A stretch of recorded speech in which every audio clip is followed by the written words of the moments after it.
Okay, here we go. So the big question is, are we alone in the universe? And the only answer I have is my wife tells me I will be if I don't behave myself. But seriously, we don't know. I'm Adrian from NASA's Jet Propulsion Lab, and my job is to take your tax money and try to answer that question. A lot of tax money. So we have been sending things to Mars since, I was this tall, and we don't have an answer for you. So now we're changing our attention to the outer solar system, the Jupiters and the Saturns, and maybe even further. And we thought that wasn't interesting. It was too cold. Nothing's going to be alive there. I mean, I can barely survive in, this temperature, because I'm from LA. So suddenly we pointed the Hubble telescope up there, and we saw these things shooting out of the ground on some of the moons, these plumes. So holy smokes, there's freaking water there.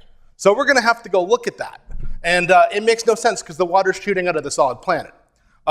Finally, we figured out, hey, maybe it's ice, and then there's an ocean inside, and that's where the life is. And then we can take more of your tax money to go do this. So it's not an easy job. We got to go 600 million kilometers. It's freezing cold. It takes a long time. The first thing is to go that far, you need a really, really big rocket to send a really, really small thing. So we need really, really small instruments. Otherwise, we can't send them. And this is not representative. It's pitch black there.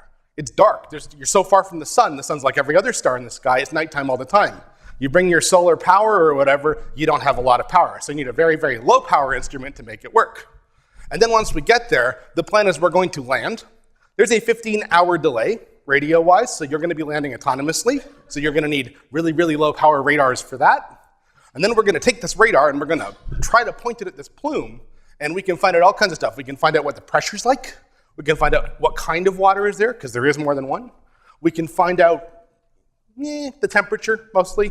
And we can find out if there's organics inside. If there's organics inside, then we screw up human history, and religious things happen, and it's all terrible and great at the same time. Because Arthur C. Clarke said, both results are terrifying. Thank you.